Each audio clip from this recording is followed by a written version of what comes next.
You guys, I'm so happy to have you here. I'm so happy you have your own podcast. This started on Instagram live during the pandemic. Yes. And whose idea was it first to start recording you guys having conversations? I think that might have been yours, yeah. I was like, they want to hear from us, right? I know what the people need in the global pandemic. These guys. You're like, people are really sad. I think I should all talk to them. I think we should talk to them. I don't want them to talk to me. I want them to listen to me talking. With a lot of lemonade. Yeah. A lot of lemonade.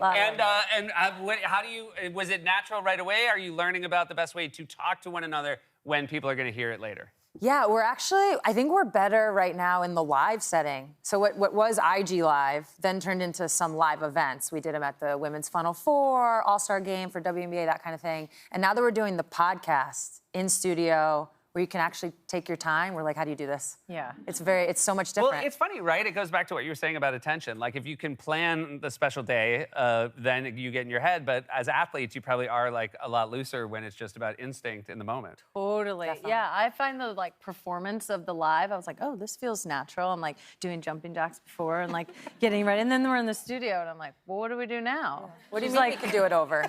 You can do it over? She's like, it's okay. The next thing on the outline. I was like, oh, that's right. Got it. Hey, moving on. Yeah, my segues are bad. Oh, you're bad at segues? Bad. Mine are decent, but I feel like I'm saying, and here's a good segue. You're not supposed to do that. So I got to work on that. We're learning. Don't It's like tell them what you're doing. Yeah. We're learning. That's like a basketball player who goes dribble, dribble, dribble. You don't have to say it. Yeah. You guys are very open about your opinions on things and your relationship. You guys bicker. Well, that's an actual segment. Yeah. Bicker of the week. Bicker of the week. Bicker of the week. And do you find that that's healthy when you are done bickering? Do you feel like either of you has come to the other one's point of view? I don't know about that. Yeah, is that the point? No, I guess. I mean, obviously, you have your outlook on what bickering is different than mine. Yeah. We do a little bit of both, but it's there's some things you've been in a relationship with someone for a long time that, like, they're not gonna change. And it drives you nuts, and, like, you just gotta let it go. And there's some stuff I need her to just let go. I'm not ever changing this thing. Yeah. But then, some bickers happen. Yeah. Bickers Do happen. you feel like you have, because there's sometimes I'll say to my wife, like, why can't you just let stuff go? And she's like, do you know how many things I've let go? So I am. She's like, I literally have already let go 9 things today. I'm sorry I had to mention the 10th one. Yes. That's it. Yes. Yeah. Gotcha. Exactly. So do you feel like you're, who's more forgiving? Me. But I already forgave the 9 things. No. maybe. Yeah, probably you. Yeah. But you guys, so you also have you have people call in, and are you a Megan or a Sue? Explain this segment of the show. It's just like the various ways in which we do things, like how early do you get to the airport? What's your packing style? What do you like getting dressed? Going to dinner? Are you a reservations person? Not just all these, like, little kind of, like, relationship idiosyncrasies. I will say, certainly, having heard your take on packing, I will say that you, Sue, are an Alexi, my wife, and I am very much a you, Megan. I do not plan ahead for the entire trip when I pack. It's tough when you I get there. can't even understand No, it. look, It's so stressful. Yeah. You'll be, like, showered, chilling, in the robe, like, relaxed because your outfit's already picked out, and I'm like, oh, there's nothing in here. The bag was 80 pounds. There's nothing in here. And you're, like, getting dressed. Yeah. Like, So stressful. When my wife lets me pack, it's like 3 pairs of underwear and a wrench. Figure it out. good. All right, so I have one. Then basically, though, I can give you a thing and you'll tell me whose side you're on, if you're a Seth or an Alexi. Mm-hmm. Okay. This is a little unfair because I feel like I'm picking one that's maybe making me look Favorable. a little better. Okay. So that's. All right, so that when I happens. watch TV in bed, I will put in ear pods. My wife will just watch on her iPhone full volume. So, like, I'm in bed, like, trying to do anything, listening to a show that I haven't watched and don't know what's going on, and it's real loud. Have I editorialized too much, or is this... I think we get it. No, by all means. Well, Sue's been rewatching Game of Thrones at night. Can't recommend it enough. You know what a hellscape that is? Audially, auditorily, and visually, and I'm like...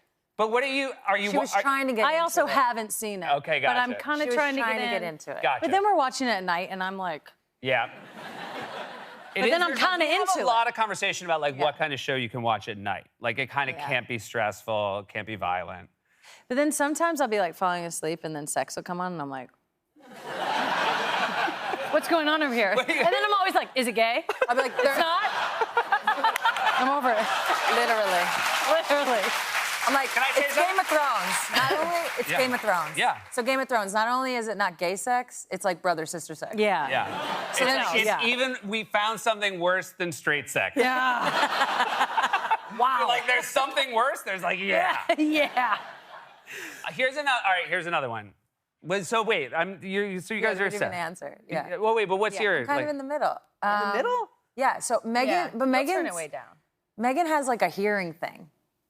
I'm You- sensitive to She's got sensitive hearing. Okay. I'm like, what? Why? What's that? I feel like. Can I say? Can I She say has I'm glad diagnosed That I'm herself. glad Sue did that because I would like to start doing that too because I feel like there's a lot of sensitivities in my house as well. I'm like simultaneously a wrecking ball and also like very sensitive to light, very sensitive to things that are loud, very sensitive to certain things at certain times. Yeah. What can I do? But then I'm exactly. like, yeah. No, But it's all self-diagnosed. you're like sensitive, She was lactose intolerant for the first year of our relationship. and then she like got on a real milk Debunked. kick. Debunked. Debunked. You're like, I actually think this milk's pretty good. Yeah. I love it. Just things getting debunked. Here's one. All right. Well, the best is I'm very heavy-footed, and so Alexia. And again, it's people have mentioned it before. My wife is not the first one to make this observation. But then the best thing happened because our third is a little girl, and she's like the light of my wife's life, and she has exactly the same feet as me, and like just this little girl clomping through. Because then I'm like, yeah, covering fire, baby. Coming through. But here, so Alexi would say that when I go to the bathroom at night, we have one floorboard that creaks. And her argument is, it's crazy that I haven't learned which one it is. You're saying she would creak it every time? That is 100% Every what time. Megan would do. Go out of your way to creak it, or just forget every time where the creak is? Literally forget every Forget. time. I literally forget every time. It's crazy. Every time she would. Yeah. So Every let's say, one of us will have early mornings, right? So when it's my early morning, like let's say the alarm's going off at 5:30, I'll like tiptoe, I'll go in the closet, I'll use the flashlight on my phone. I'm keeping it chill. Mouse. This one doesn't wake up, obviously. When it's her turn, when it's your wake up, go ahead, give him a Oh, everybody's Give 'em a up. taste. We're up. We're up. The door accidentally And your slammed. alarm The light slams. accidentally went on. And your like- alarm's just really loud gay sex. Yeah, basically. Exactly. I was like, we're up, babe. We're Here up. we go! Woo! Got a morning call. Yeah, no, you're like, I don't even understand how quiet. You wake up at like 5:28 before the alarm. How does that, you like Yeah. know it's, I'm working on that in therapy. yeah. Sometimes I wake up and I'm like, go to 5:30, Sue. You deserve it. Yeah.